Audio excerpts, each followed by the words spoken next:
This evening, first, deadly threat. The head of Guyana's Customs and Anti-Narcotics Unit is under tight security tonight after a credible death threat from an international crime network. CANU vows it will not back down. Plus, border battle at the ICJ. Venezuela files its final argument in the century-old Essequibo dispute. What happens next could decide the case once and for all. Also, brutal killing. A West Bank Demerara woman is found stabbed to death in her home. Her ex-husband now in police custody. It's the second suspected intimate partner killing in just weeks. Meanwhile, CXC results are in. Thousands of Guyanese students will learn their CAPE and CSEC grades by Friday. While the Education Minister says she's expecting better math results this year. And justice at last. 6 former Guatemalan officials were sentenced over a fire that killed 41 girls locked inside a state-run shelter. All this and more coming up on Headline News Update. Stay with us.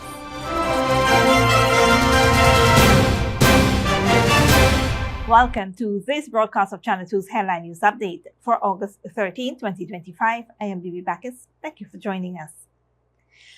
First up, amid raising allegations of gold smuggling, Vice President Dr. Barry Jagdeo has warned that the illegal trade in Guyana is depleting state revenues and endangering the livelihoods of small and medium-scale miners.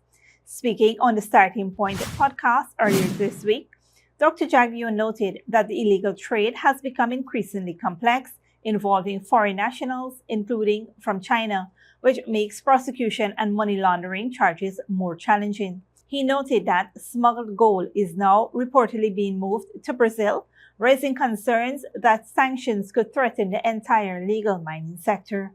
The vice president warned that the actions of a small number of people likely involved in the illegal activities like gold smuggling are putting the entire gold industry in Guyana at risk.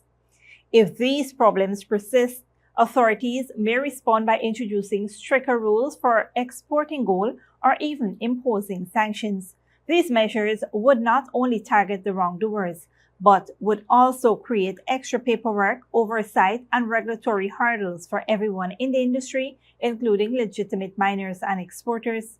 To address the issue, authorities have established a multi-agency task force, including the Attorney General, Finance Minister, GRA, Commissioner General, FIU head, Central Bank Governor, and the Guyana Gold Board representatives to strengthen monitoring of gold declarations and tighten existing regulations. These measures aim to protect legitimate miners while combating illicit trade at every level. In similar news, the Customs Anti-Narcotics Unit, CANU, is on high alert after confirming a credible death threat against its director, James Singh, from a Spanish criminal network. The unit stated that it has ramped up security for Singh following confirmation of the death threat. The threat, which is said to be linked to recent major drug seizures involving foreign nationals, was verified through intelligence from international partners. Singh stressed that the danger extends to all members of the agency and vowed it will not deter CANU from its anti-trafficking mission. The agency said the threat is viewed as an attempt to intimidate the unit and undermine its operations in Guyana and the wider region.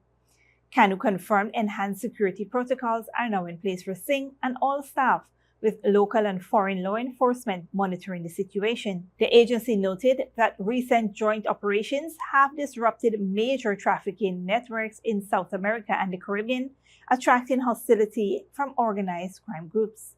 Reaffirming its commitment to tackling narcotics trafficking, CANU pledged continued cooperation with the Guyana Police Force, the Guyana Defense Force, Guyana Revenue Authority, and international allies.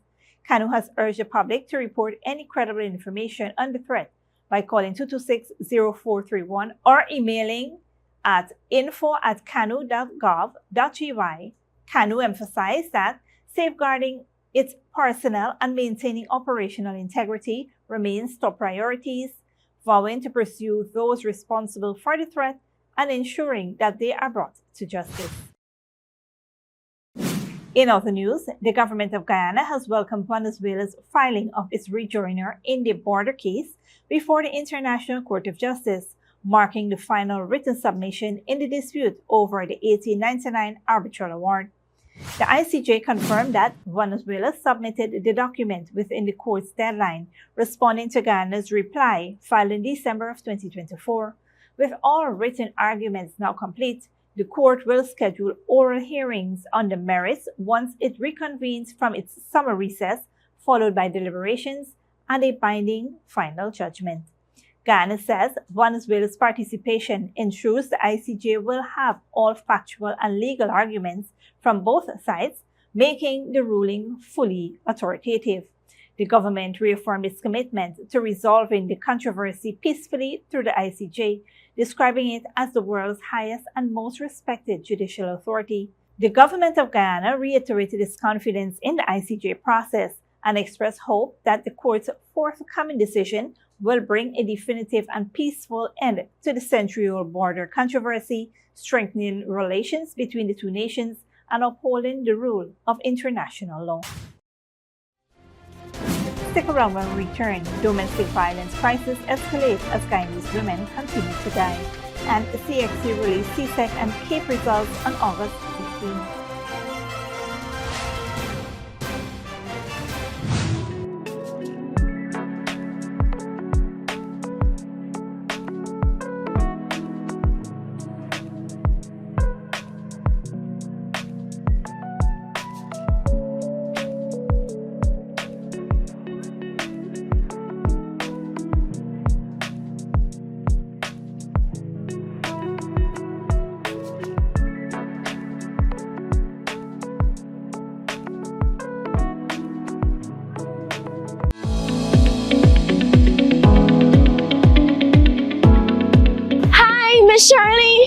Miss Shirley, help me out now, please. Why everyone telling me I must exercise my right to vote? Me ain't got time for that. Why must I vote, eh? Why must you vote? That is your constitutional right and civic duty, my child. Besides, think about this. Government officials make decisions that affect the well-being of you, your family, and community. By voting for a party of your choice, you will be electing the people who will be making these very important decisions. If you don't vote, then you will allow the people who vote to choose government officials without your input. Those others may not share your views about issues that matter to you. Wait. Is so much voting means to me? And I the playing the fool? I definitely gonna vote on election day. For more information, contact the GCOM on 225-02779 or visit www.gcom.org.gy. Smuggling with a gift of sight from Modern Optical Services. Let our professional team examine and prescribe what's best for your eyes. Our smiles make fashionable faces. See us for a full line of optical services, including brand name and prescription eyewear.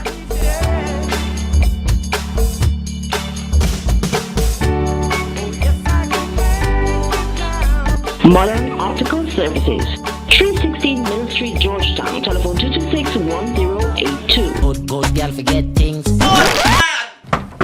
What's the problem, Granny? I want money for borrow for do a surgery. I was dancing and I fall and fracture my hip. If you need some quick money, you should check Lender's Jewelry and Pawn Shop. Lender's Jewelry and Pawn Shop, Lot 238 South Road Border, Georgetown. Get jewelry made to order in just 72 hours. We also accept vehicles. Lender's, best rates, longest payback period. Boys, I get through. Plus, I could dance again.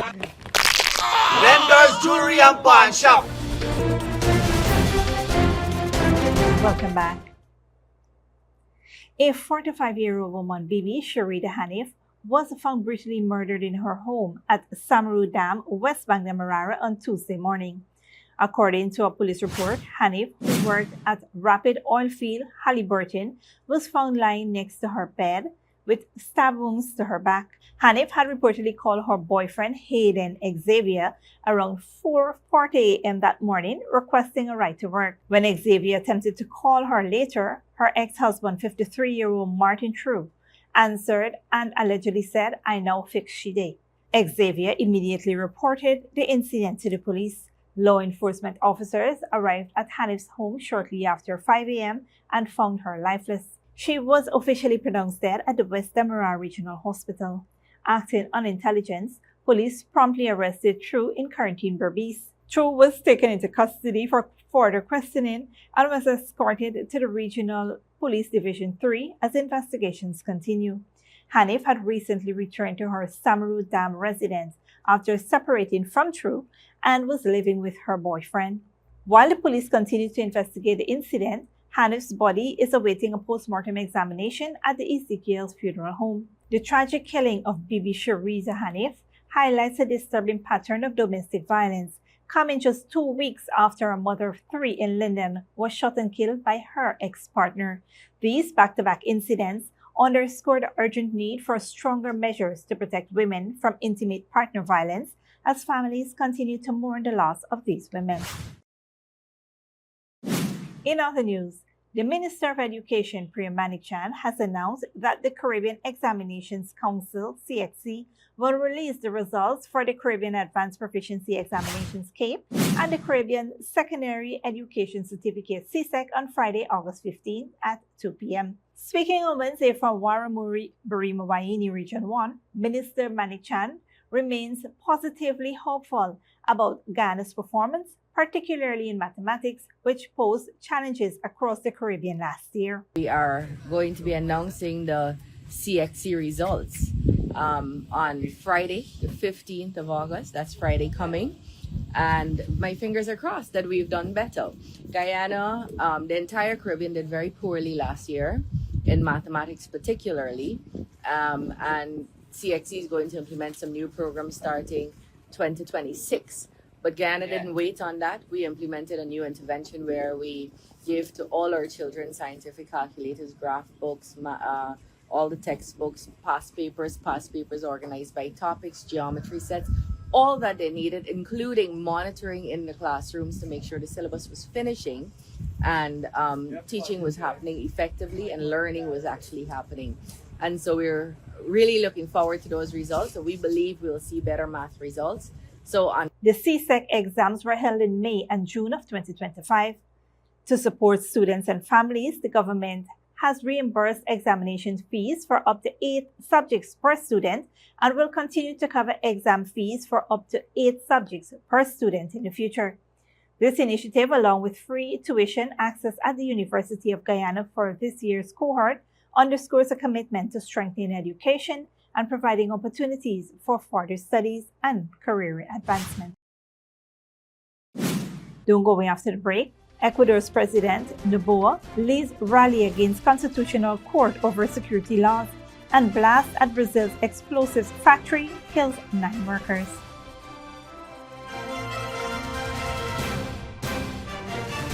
Good girl forget things. What's the problem, Granny? I want money for borrow for those surgery. I was dancing and I fall and fracture my hip. If you need some quick money, you should check Lender's Jewelry and Pawn Shop. Lender's Jewelry and Pawn Shop, Lot 238 South Road Border, Georgetown. Get jewelry made to order in just 72 hours. We also accept vehicles. Lender's, best rates, longest payback period. Boys, I get through. Plus, I could dance again. Lender's Jewelry and Pawn Shop. Sneakily with a gift of sight from modern optical services. Let our professional team examine and prescribe what's best for your eyes. How smiles make fashionable faces. See us for a full line of optical services, including brand name and prescription eyewear.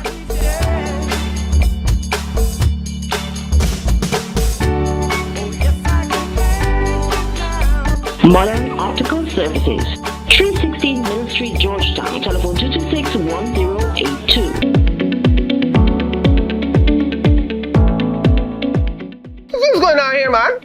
Why the two of y'all look so gloomy? Uncle Joe, you know thief man been in the house and thief all we valuables, including the ID card.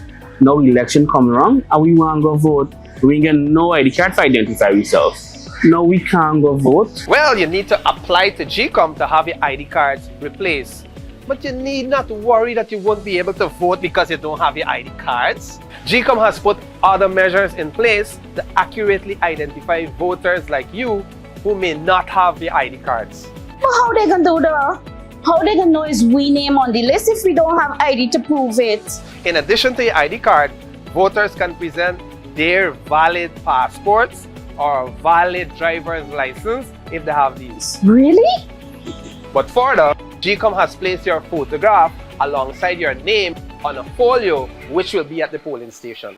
And if you go to the polling station without a photo ID, you will be asked to state your name and address. The elections official will look at your face and then compare it with the photo alongside your name on the folio to confirm that they are the same. Then you'll have to answer some questions to verify your identity. If the election official is satisfied that you are the person who you claim to be, you will be allowed to vote after taking an oath of identity.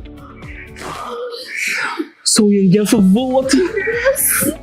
For more information, contact the GCOM on 225-02779 or visit www.gcom.org.gy.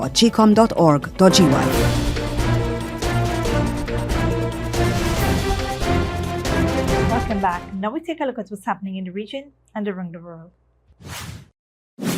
Good evening, I am Nikita Fort. Welcome to our regional and international news segment, which keeps you informed and up to date with a trending news story worldwide.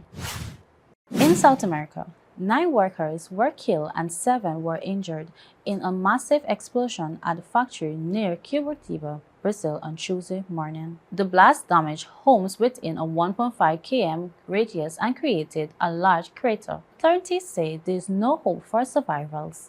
Investigation into the cause continues. Meanwhile, Ecuador's president has taken his fight against the country's top court to the streets of the capital. Al Jazeera Maurian Sanchez report. Thousands of Ecuadorians marched in the capital, Quito, President Daniel Noboa leading the way to the Constitutional Court. We are here to seek justice and peace. We follow the mandate of the people, and the majority wants results.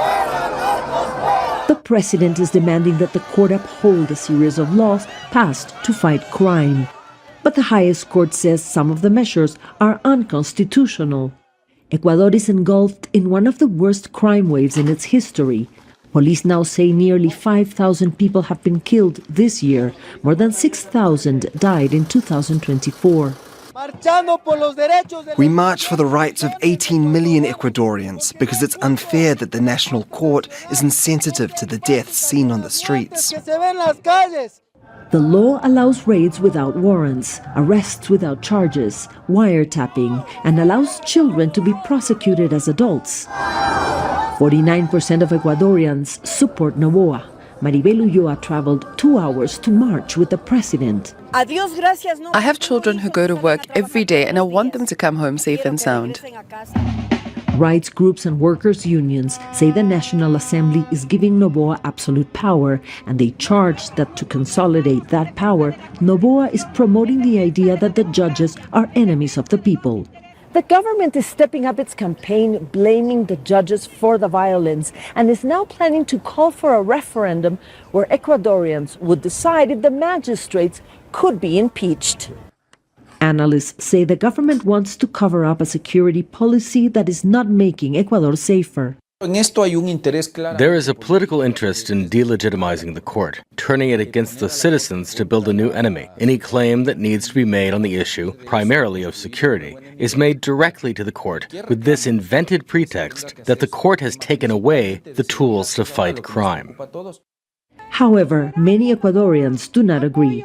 Rights groups say Noboa's security policies have enabled human rights violations and warn that autocracy will only get worse unless the new security laws are stopped now. Mariana Sanchez, Al Jazeera, Quito.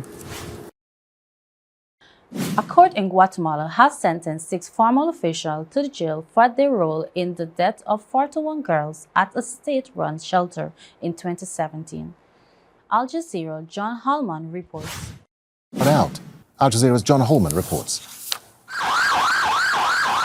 56 girls locked inside a small classroom in a shelter for vulnerable youth in Guatemala as a fire began to rage. For the police officers waiting outside with the keys, the decision to let them out should have been simple. It wasn't taken. 41 girls died. Justice hasn't been simple either. 8 years later, the verdict in the trial has only just come. 6 people, including the head of the home and the police officers at the scene, have now been sentenced to between 6 and 25 years in prison. For Kimberly, one of the 15 survivors, it's been an agonized wait. I'm very angry because they had enough evidence to do this from the beginning, without waiting and delaying the trial, because every time it was about to start, as if by magic, they'd come and say, this and this doesn't add up, or the accused would suddenly feel unwell that day. Meanwhile, she and the others have had to live with the physical and emotional scars. I have burns on my arms and parts of my hands and one on my shoulder, but I have companions who suffered burns all over their bodies and were left disfigured or with amputations. The girls were locked in the classroom because earlier that day they tried to run away from a shelter which was meant to protect them, but in which they said they were abused and treated like prisoners. Despite that, the girls and their relatives say that during the trial, they've often been treated as the guilty ones for being in the home or having to place their daughters there. People have only pointed fingers, wanting to make it seem that we are the ones to blame for the death of our daughters. Vianney's daughter Ashley died in the fire. Despite the sentencing, she still has this question of those who held the keys. What were these women really thinking? I mean, they are mothers. I know they are mothers, so why didn't they come and help them? Perhaps there are no answers now. And for many of the survivors and their relatives, this late sentencing won't be enough to bring closure. John Holman, Al Jazeera. Finally, the United Nations is warning that the large number of households in Sri Lanka are grappling with debts. Al Jazeera Melina Fernandez reports. A handful of pawnshop receipts and a head full of stress. Aisha Azadin is struggling to keep her home in Colombo running. Her pawning history reveals the emergencies she's faced. Her son's asthma attacks, buying groceries and urgent house repairs. To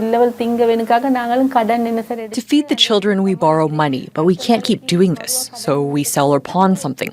This is what happened to my jewelry. I used the money to buy food, pay the water and electricity bills. Aisha used to make a living as a seamstress, but work has dried up. Thousands of other families share her plight. The economy may have stabilized after Sri Lanka's 2022 economic crisis, but many say they are worse off. The United Nations Development Programme told Al Jazeera that more than 40% of households are vulnerable. They do not have any margin to withstand another form of shock, be it climate-induced or economic. So they're very vulnerable. They can fall into the cycle of poverty very easily. Sirimala Beratna of the Centre for Poverty Analysis says economic stabilization and the government's debt restructuring may have steadied the economy, but improving people's lives takes a different approach.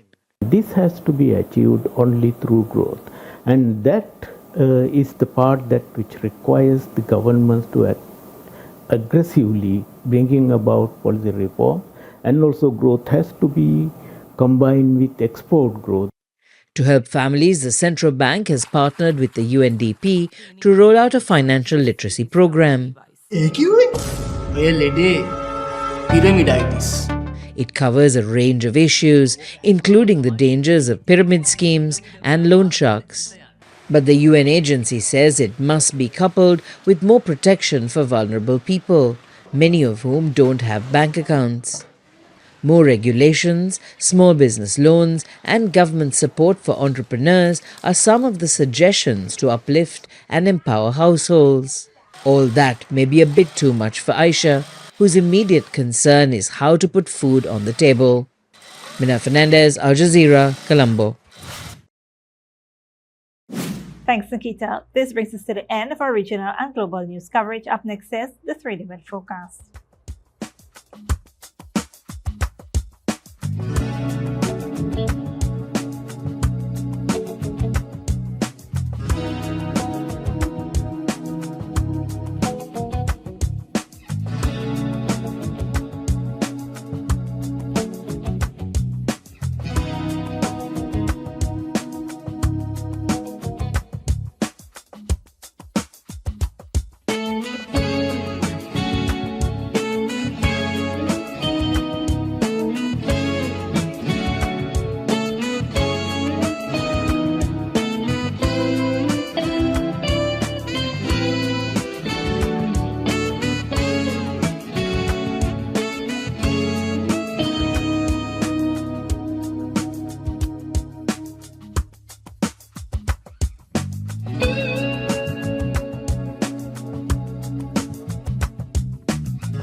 And that's CFTV2 Headline News for this Wednesday evening. As we take our leave, we invite you to follow us on Facebook and YouTube.